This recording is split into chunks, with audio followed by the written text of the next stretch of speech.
You definitely can't get in because you hear that? Kada! Kada!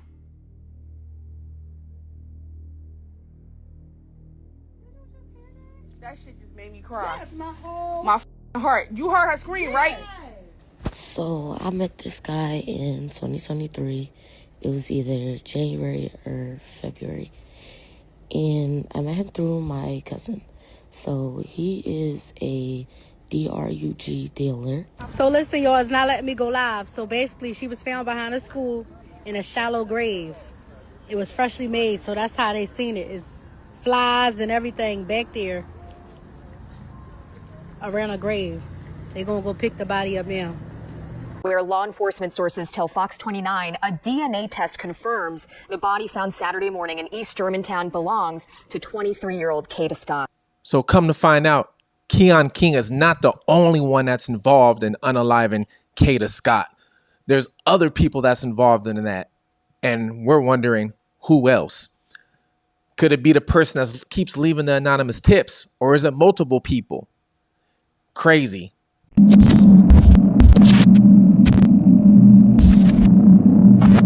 This is Fugitive TV. Welcome back, y'all. For anybody that's new, checking the channel out, please make sure you like and subscribe and hit that notification bell. And if you're returning, thank you for returning.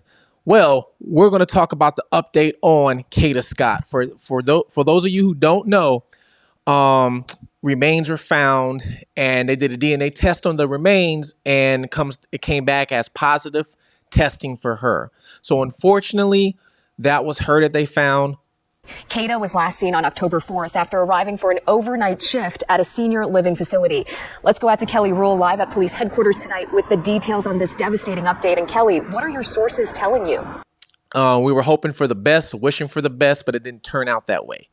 Now, a lot of people, were hoping that they would find her alive still. Now, if you've been following me, I think it was the very first video I said, the reason why I think he turned himself in was because no body, there is no case pretty much, right? So she was only being charged with the serious crime of kidnapping for ransom, which I'm still wondering what that ransom is. What is the ransom part? They haven't told us.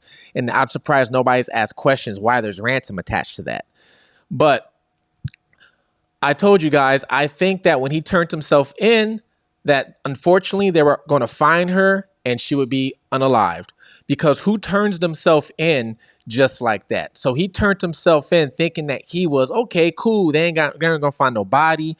There's no evidence against me. Hey, I'm going to get this lawyer and I'm going to fight it and I'm going to get out. I think he was trying to outsmart the system, and that's what happened. And I'm going to give you two reasons why I think that.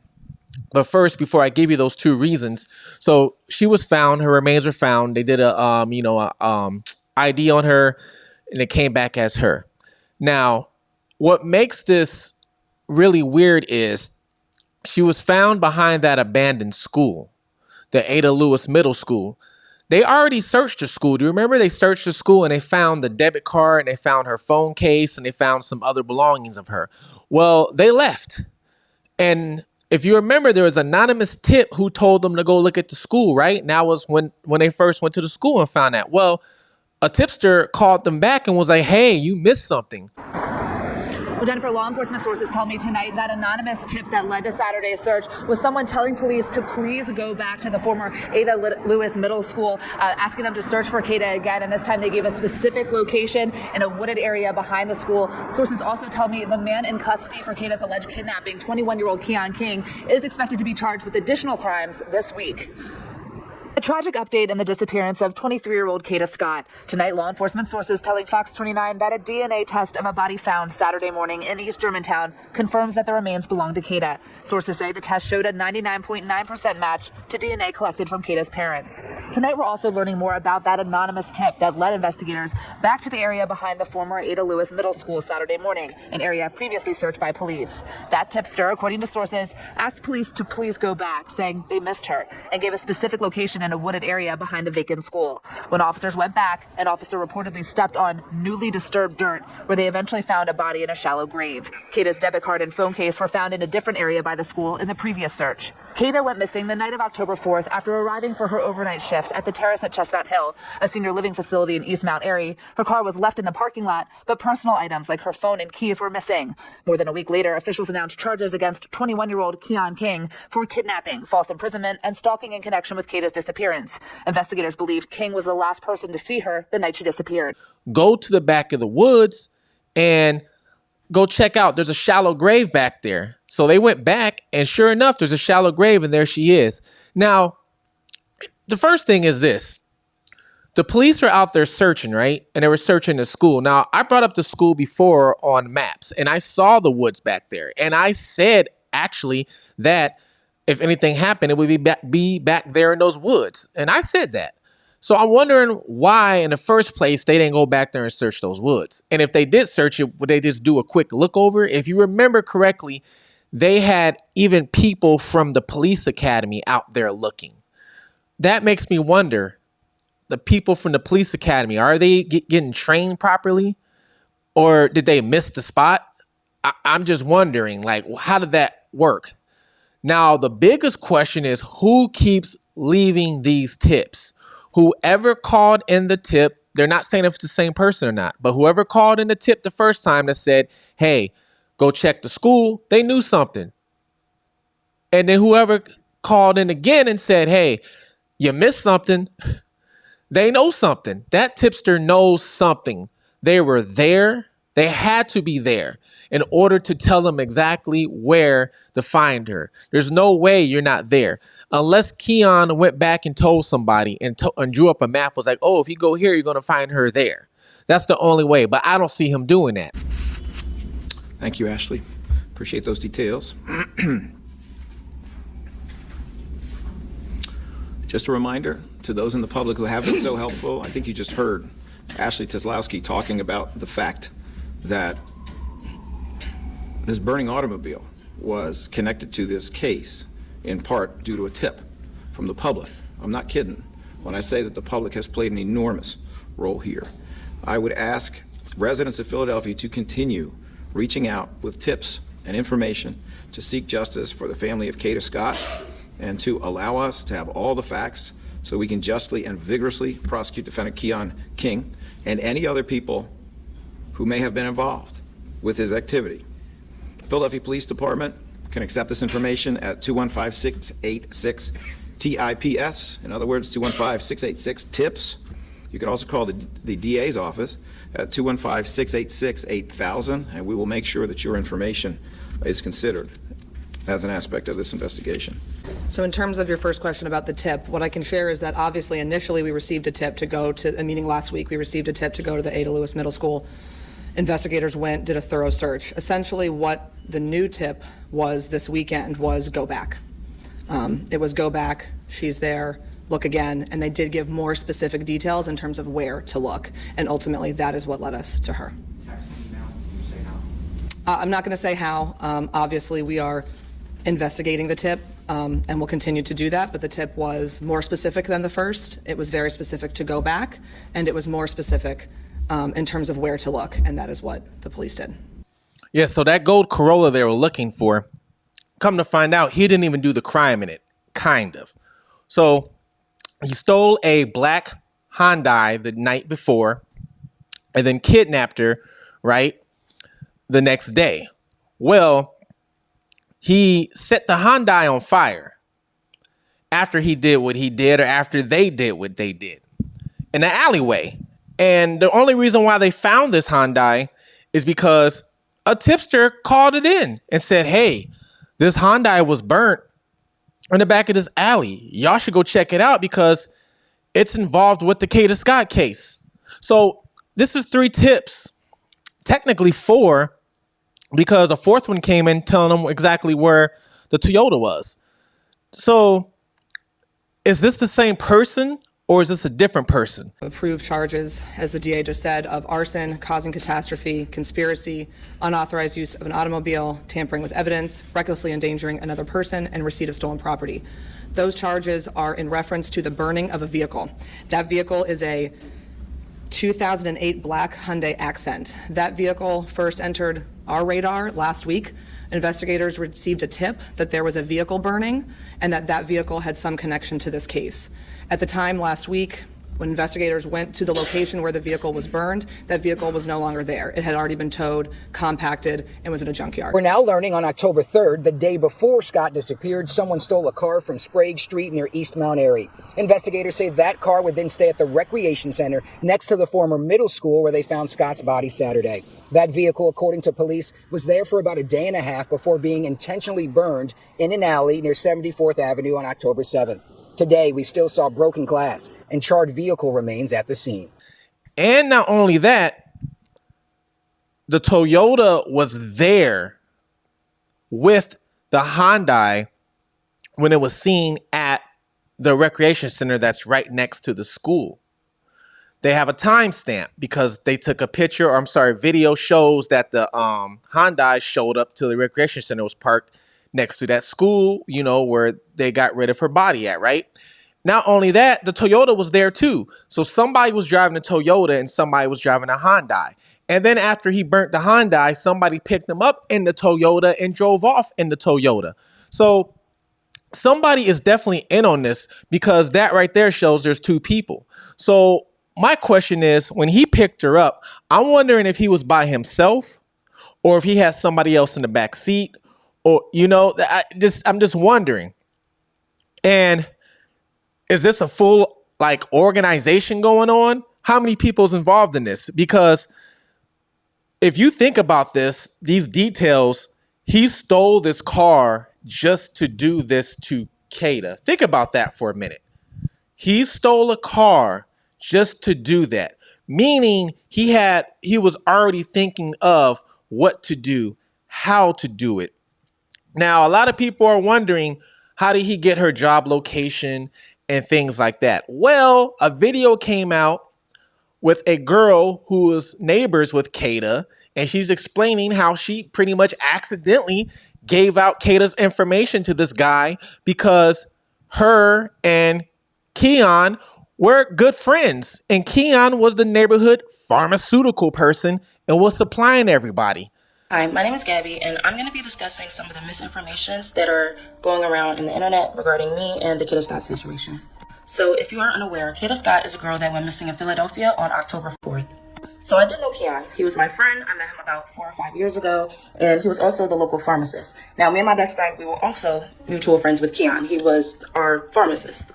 So one day Keon calls me, and keep in mind, I am in school, I am in Maryland, and he would usually just call me, you know, just to check up and talk. So he calls me and he asks me if I know Kada. And I'm like, yeah, like, I know Kada. And he's like, oh yeah, I noticed that she lives really close to you. I'm like, yeah, like, she lived right in the back of me. And I'm not thinking nothing of it, because he usually calls me and, you know, we just be chatting. He'll call me about, like, you know, the people that be around, because he is the pharmacist. I live in the neighborhood and he be in my neighborhood. So we hang up the phone, and that was that. We were only on the phone for 29 seconds. So you can see that this is the day that he called me, and this was before Kada went missing. And we were only on the phone for 29 seconds. Also, I know that his name says Elliot in my phone. That's just what we call him. So a couple of days after that, my best friend calls me, and, you know, we're just talking about life. And I mentioned to her how Keon brought up Kada to me. I'm not thinking nothing of it. I'm like, oh yeah, like, he was probably trying to flirt with her. He's probably trying to get at her. Mind you, me and my best friend, we know Kada because we grew up with her little sister. Now, we didn't know Kada personally because, again, we grew up with her little sister. We were around 12, 11 years old. Kada, she was much older than us, so we didn't really talk to her. So my best friend was like, oh yeah, like, he probably thought she was cute, and that was that. So right here is the day that I called my best friend and told her that, you know, Keon was trying to get at Kada. This is before she went missing. So a couple days, maybe a week after that, it is reported on October 4th that Kada is missing. So keep in mind, I am in Maryland, so I'm not really into all the Philadelphia news that be going on. So I'm not knowing that Kada is missing until my best friend sends me a text and says that Kada is missing. So this is the day that my best friend tells me that Kada is missing on October 9th. So I'm in my friend's dorm and I call Keon, and it's a lot of music and a lot going on in the background. So I go somewhere that's quiet and I tell him, Keon, Kada is missing. Like, that girl, she's missing. So he was like, what? And then after that, the phone just hung up. So here you can see that I called Keon and we were on the phone for 2 minutes. So you have to keep in mind, this was my friend, okay? I did not think that he could be capable of anything like this. In my head, I'm just thinking, there's no way in the world he could have did something like this. There's no way in the world. So then a couple of days after that, my mom sends me a screenshot of Keon turning himself in for the kidnapping of Kada. So this is my mom sending me the article, and she was distraught to say the least. And I know she said that he was a random person, but she says this about all of my friends. So me and my best friend, we get on the phone and we're talking about the situation. We're just saying how this is just crazy. This is the call of me and her talking about it. Now, this is all happening around the time that I'm taking my midterms. So I'm really just trying to keep my head on the books. And I wasn't really trying to let this stress me out. So I kind of just let it go. You know, he turned himself in. It's not really much to say or do anymore. So a couple of days after that, me and my best friend get on the phone and we're basically just, you know, talking about the Kada situation. And she says that she thinks that I should call the cops. So she was basically saying that she thinks that I should call the cops and tell them that Keon was, you know, asking about Kada. Now, at the time in my head, I'm thinking that there was no reason to call the cops. He already turned himself in. And I felt like it would be kind of a waste of time to tell them that the guy that they already have in custody, you know, called me and was asking about the girl. And me personally, I'm not a cop caller. Like, I don't call the cops. That's just the way that I grew up. That's what I was around. You know, they will always tell me, you know, you don't call the cops. So I just felt like, you know, the information that I had and the fact that, you know, I'm just not really a cop caller, it wouldn't make sense for me to call the cops. So then my best friend tells me, well, you know, if you won't call the cops and tell them, then I will. And then she basically tells me that she doesn't want to be friends with me anymore because I won't call the cops. And I told her, you know, that's completely fine. I just don't want any involvement. So then we hung up the phone, and then I believe she called me again with the police on the other line. So you can see, I told her, you know, I'm sorry, I'm not talking to the cops. And yeah. Now, I can see how this could be cruel, and I do take accountability for that. So then a couple of days later after that, I get sent a link on Instagram. And the link was basically my best friend going live, just talking about the situation, saying how I was weird for not going to the cops. And people in the comments were just coming up with their own narratives about the story. And it just got way out of hand and it just spiraled. So you can see somebody sent me the link of the live. And still to this day, I have not watched the full entire live. Then people just started asking, you know, who is Gabby? What's the connection? And, you know, she told people that I was in Maryland for school, and it was just a whole entire thing. So, of course, I was angry and I was confused because what is going on? So I text her. I tell her that, you know, that was weird. And yeah. Then I started seeing posts of people saying that they think that I set Kada up and that why wouldn't I go to the cops and that I was just suspicious and all of this stuff. And this was never the case. So I do end up contacting the authorities after I seen people just making up crazy stuff about me and the situation. They cut me off. They tell me that they already know what's going on, you know, that they have a close eye on the social media. And they also tell me that my friend did come forth with the information, and they told her that there was nothing that they can do, that the information that she brought them was useless information because they already had Keon in custody, and it was just nothing for them to do with this information. They told me to contact them only if I had anything that could lead to finding Kada because that is their main priority. Now, I do believe that the person in the live was just kind of taking what I told her and running with it and just spicing it up to make it seem like something that it wasn't for, I don't know, maybe views. People were saying that, you know, she was walking around and showing what stores Kada would go to, where she would walk her dog, and just stuff like that. I also had one of our mutual friends come to me, and he told me that she told him that we knew Kada our whole lives and like we grew up with her, which wasn't the case because we grew up with her little sister. Now, I do think that the person in the live was taking what I told them and kind of just running with it and spicing it up to make it seem like it was way bigger than what it was. And I basically think this because I had a mutual friend that came to me and said that she came to them and told them that we knew Kada our whole life and that we grew up with Kada when that wasn't the case. We grew up with her little sister. My prayers go out to Kada and her family, and I hope that she can make a safe return home. There is sources that came out. I even got an email email. I'm not going to reveal the source, but I did get an email. Somebody told me that, I don't know if it's true. But somebody told me that most likely Kada was talking to him was to get some pharmaceuticals, as in some greenery, because supposedly Kada smoked, which is not a bad deal. I mean, a lot of states are legalizing it right now, right? So it's not a bad thing. But supposedly that was why she was talking to him, because she knew exactly who he was and what he can get. And they don't know why she might have been arguing with him. We don't know if that was a front for her to run outside, because you're not going to tell your job, hey, I'm about to go outside and get this marijuana real quick. You're not going to tell them that. You can also be making an excuse to go outside real quick. We don't know, right? But that's what this person, said. I'm not going to reveal their name. That's what they told me. And I'm sorry, your second question was? How do they know each other? I'm still not going to comment on that. It's something that is actively being investigated. Obviously, they knew each other to some extent. We believe in terms of maybe there was some cell phone communication, obviously. But other than that, I'm not going to comment in terms of how they know each other. That's something that's still, or where they met or how long they knew each other, because that is something that's still being investigated. Now, yeah, he would make up these fake Twitter accounts, fake Instagram accounts, and stalk other women with it, is what he was doing. And that's just some creepy stuff, man. It's just creepy. So this guy, 21 years old already, and he's doing this? It's creepy. Now, he would do this, and there's also a lot more other victims. It wasn't just the girl in January that didn't show up to court. Matter of fact, she posted a video saying why she didn't show up. She said they didn't send her the date of the court date.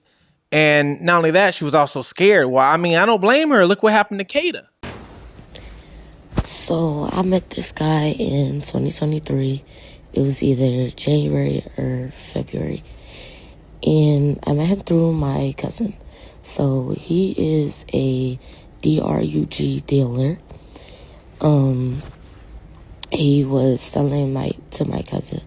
My cousin told me he was going to pick me up, take me to his house because my cousin wanted him to come quicker with his, DRUG. And so he was like, oh, if you're in the car with him, he just gonna come faster. So I was like, okay. So I got in the car. He had him pick me up from my mom's house. I got in the car with him, and we drove up there to up top, and what did we do? He parked somewhere. We was talking for a while. My cousin was blowing his phone up the whole time. So after he finally answered the phone, we end up going there. So once we get there, they got into an argument or whatever, and me and Keon ended up leaving. I don't blame any woman that was scared to come out and say anything against this guy. Can you? Nobody wanted to end up like how Kada ended up. So obviously this guy, if he was threatening these women, he was serious about his threats. And now, for you guys that are new, the reason why this is Fugitive TV, I did some time in jail myself. I didn't do anything violent, nothing like that. But I was in there with some violent people. And I could tell you one thing. Some of these people who were in their life for taking a life from somebody, right? Some of these people, it was their first time getting caught. Yes, it was their first time getting caught. Now, you could tell who were the ones that were in there that pretty much have done it before. Done it a few times, probably. It's like the saying goes, if you go steal something, let's say you steal a piece of candy, whatever it is, your very first time, you're nervous. Oh my God, I'm gonna get caught. But if you do it again, you get away with it, do it again, get away with it. Even as a child, you keep doing something, you go in the kitchen, take something, you get away with it. Now you're comfortable. You keep doing it until you get caught. You're like, man, but you kept doing it because you got greedy and you got comfortable. Some of these people who are locked up pretty much are serial unalivers. I was locked up with one guy. Yeah, the guy, he was in there for unaliving somebody. I'm not going to tell his name, but I remember at that time he was a little older than me. And I mean, you meet him, he was down to earth and everything. But the man had no feelings for the dead. He just didn't. It was a normal thing to him. It was like breathing. Come to find out, the charge that he was in there on, that wasn't the only time he did it. That was just the only time he got caught. All the rest, I mean, he did it, he said 4 or 5 other times, and he never got caught.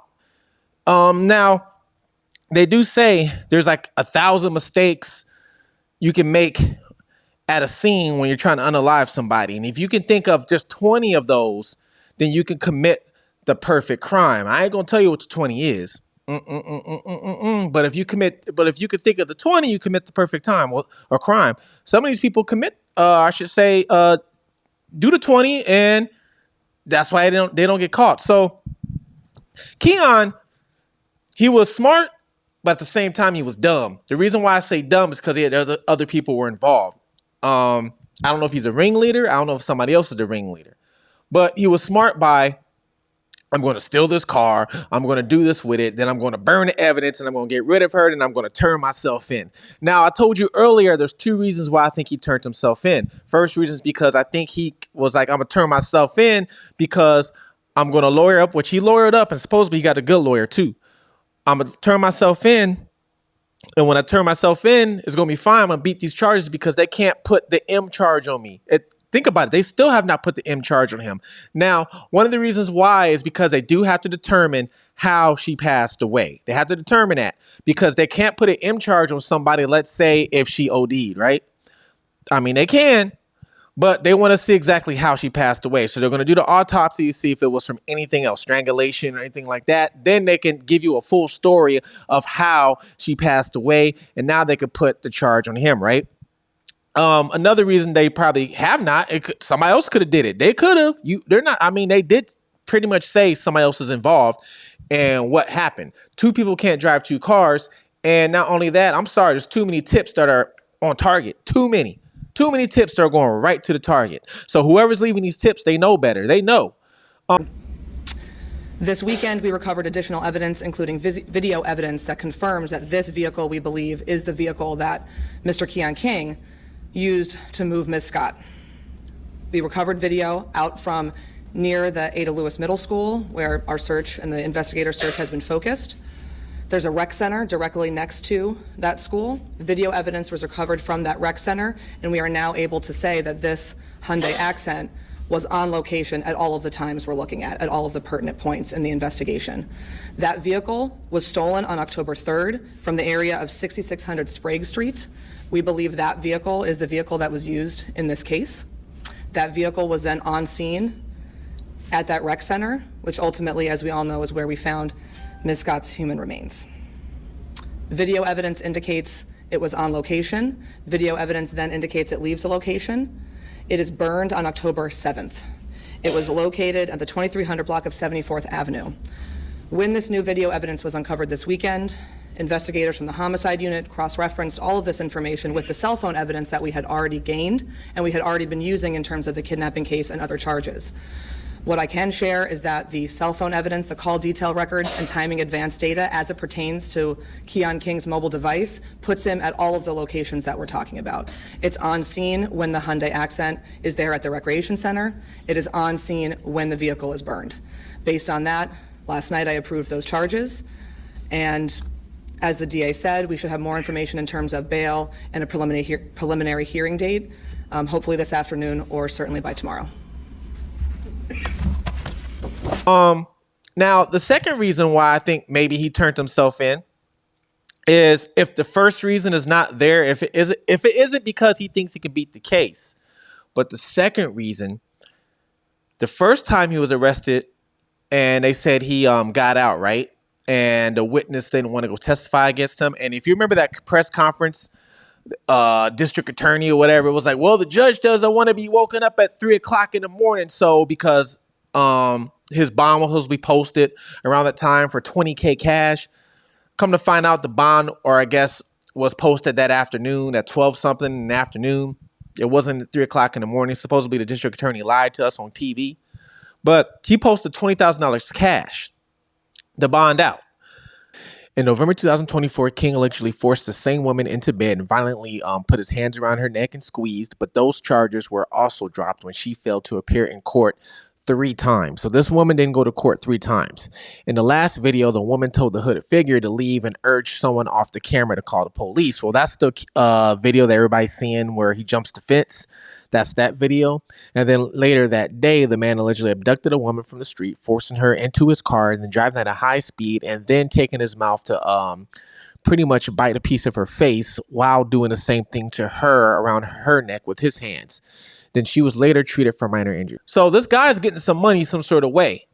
So it makes me wonder how he's getting his money. Now, I did say he's a neighborhood pharmaceutical, right? Is he selling that much to get that much money? I mean, he was driving his beat up Toyota around. But there's also videos of him driving around his BMW. So does he have more than one car? Or is he being used? Is he part of something that's bigger? And let's say he gets in trouble, somebody's backing him up fund-wise and saying, hey, don't worry, we got you. You take the rap, we got you. We're going to bond you out. Just like this one right now. Don't worry, we got you. Just go, turn yourself in. They ain't got no charges on you. You didn't do it. Or you didn't do the M charge, but you might have kidnapped her, but you didn't do that. Turn yourself in and we're going to pay for your lawyer and put some money on your books. We got you. There's people that are like that.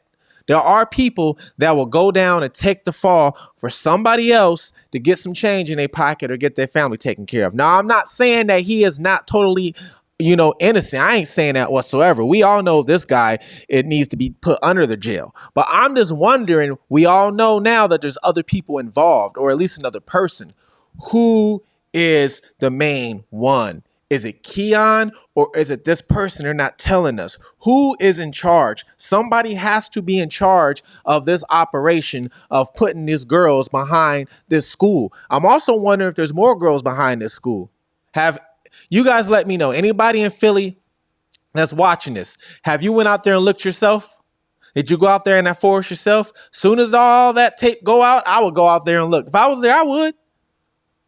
I'll bring a metal detector. Because sometimes people get unalive, sometimes they might leave something on them, right? If a belt buckle or a ring on their finger, something in their pocket, and if that metal goes off and you start digging and you find something, hey, we could throw that on him too and make sure he gets buried all the way under the jail, right? But it's just crazy. The district attorney says a previous kidnapping and assault case involving King, which was dismissed when a key witness failed to appear, was refiled. Sources tell Fox 29 King is expected to be charged with additional crimes this week, including stolen car charges and arson. And again, this is very much an active and ongoing investigation, and certainly the outcome that Kada's family, friends, and the community never, ever wanted. Now, the medical examiner's office have not released any details publicly about Kada's case, nor have they ruled her cause and manner of death, which could take some time to determine. Now, one of the funny thing is the DA, they'd had a press conference today, right? And this is when, they were pretty much telling everybody what happened. They didn't want to give all the details. They're never going to give all the details because they don't want to compromise the case. They don't want the defense to have a strong defense if they know what they have to defend. You get what I'm saying? So they're never going to come out and tell us everything. But the one reporter that came out, man, he got on him.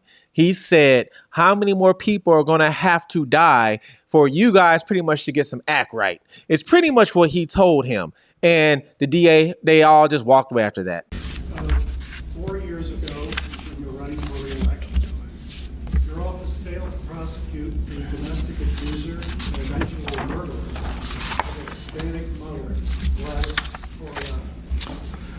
Mr. Cipriano, questions are about this press conference, not about your wandering view of the planet. Do you have a question that goes to the subject matter here? And here we are 4 years later, and you and your inexperienced team of, quote, superstars that you repeatedly bragged about, comparing them to Jalen Hurts and Saquon Barkley. Yeah. By their incompetence, inexperience, or ideology blows of your rhetoric are directly responsible for the death of a promising black female, Kada Scott. How many domestic violence murders does the city have to endure, sir?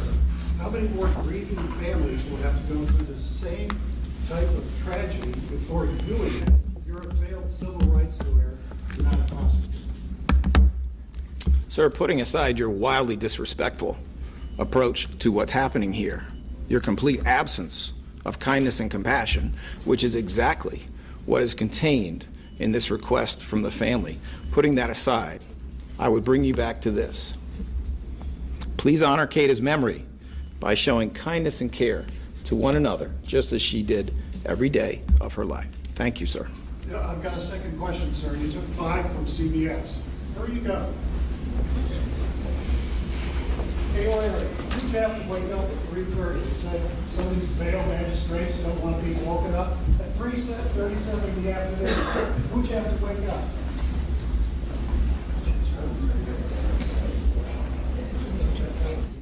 It walked away. They couldn't answer the question. It walked away. I thought that was kind of funny. That was hilarious. But I don't know. You guys tell me. Do you think somebody else is involved? I mean, they pretty much said there was. And if it is, do you think it's the person leaving these tips? How do you think the person knows exactly where to go? And do you think the police didn't do their job when they were at the school the first time searching? Do you think they should have searched behind that forest the first time? Why didn't they? Were they taking lunch breaks? You know, let me know where you're watching from, especially if you're in Philly. And let me know if you were one of the ones out there looking for her. You know, rest in peace, Kada Scott. This is something we did not want to see. Unfortunately, when he turned himself in, I just hate to say it, and I told you guys, it was not looking good. No criminal was going to turn themselves. Let me repeat this. No criminal is going to turn themselves in on those statute of charges, okay, that quickly without thinking they can get away with it. So when he turned himself in, I knew right away. I was like, he's turning himself in. That's one thing. She's not alive. Because if she was alive, she can, and they found her, let's say, and he's locked up, now she can get the stand and she can tell him, like, he did it. He did it. You never want to take the stand against somebody pointing a finger at you saying you did something to them. You're going to pretty much get found guilty almost every single time, especially of something like that. So when he turned himself in, I just knew it. Because you know why? It's an old school move. For you people that's never been to jail or never done nothing before, that is an old school move. Let me turn myself in and looking for me. But before that, let me get rid of the evidence. The body's buried. He burnt the car up. It's hard to get evidence out of a car that got burnt up. And not only that, the car got towed to a lot and they smashed it on top of that. So I'm not saying they can't get evidence out of it. I'm not saying that. But it's very hard, okay? And they know he burnt it because I guess there's video footage, and that's why he's getting charged for conspiracy for arson. And they're thinking somebody else helped him set the car on fire. So I just knew it. I'm just wondering who this other person is. And if this other person's actually watching this YouTube channel right now, it just makes you wonder. Are they typing in the comments? Are they at the press conference asking questions to the DA? Who is the second person? Hopefully the truth comes out soon. Please like, subscribe. If you have any information, hit me up. I'm going to put my email in the description below. Thank you for everybody who's been emailing me tips and, you know, new leads and things like that. Ray Marcel's is Fugitive TV. Like, subscribe, hit your notifications. And once again, I'm going to be giving giveaways. Once I hit 10,000 subscribers, I am going to be giving giveaways, all right? And not only that, before I forget, my book's coming soon. It's called Rare Redemption. Pretty much it's about how I spent the life on the run for 15 years. I spent the life on the run for 15 years, living in different countries, living under different names. I ended up turning myself in. Now I own multiple businesses. Now I hire people who can't get a job pretty much, or, you know, felons or they're ex-drug addicts or whatever it is. I try and give them a second chance life because I got one and I'm doing pretty well. So this is Fugitive TV. Stay tuned. I'm out.